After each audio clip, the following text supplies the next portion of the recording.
മലയാള സിനിമയിലെ സ്ത്രീകളുടെ പ്രശ്നങ്ങളും തൊഴിൽ സാഹചര്യങ്ങളും പഠിക്കാൻ സർക്കാർ നിയോഗിച്ച ഹേമ കമ്മിറ്റി റിപ്പോർട്ടിന്റെ അടിസ്ഥാനത്തിൽ രജിസ്റ്റർ ചെയ്ത എല്ലാ കേസുകളും അവസാനിപ്പിക്കാൻ പോലീസ്.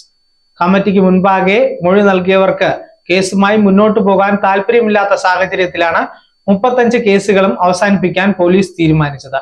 ആദ്യഘട്ടത്തിൽ 21 കേസുകൾ അവസാനിപ്പിച്ച പ്രത്യേക അന്വേഷണ സംഘം കോടതിയിൽ റിപ്പോർട്ട് നൽകിയിരുന്നു.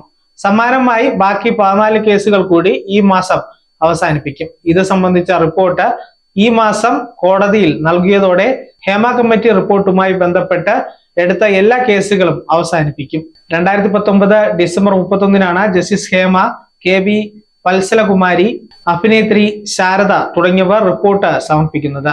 2017 മുതൽ 2020 വരെയുള്ള കാലയളവിൽ 1,06,55,000 രൂപയാണ് സർക്കാർ കമ്മിറ്റിയുടെ പ്രവർത്തനങ്ങൾക്കായി ചെലവഴിച്ചതെന്നാണ് വിവരാവകാശ രേഖ വ്യക്തമാക്കുന്നത്.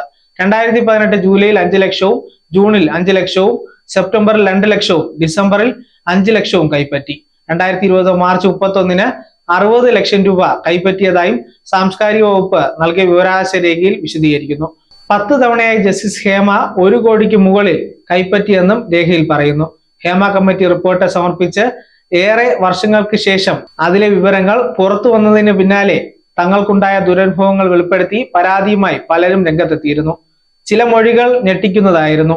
റിപ്പോർട്ടിലെ വിവരങ്ങൾ പുറത്തുവിടുന്നതിനെതിരെ ചിലർ കോടതിയെ സമീപിക്കുകയും ചെയ്തിരുന്നു. പരാതികൾ കൂടിയതോടെയാണ് അന്വേഷണത്തിനായി പ്രത്യേക അന്വേഷണ സംഘത്തെ നിയോഗിച്ചത്. News desk zag news.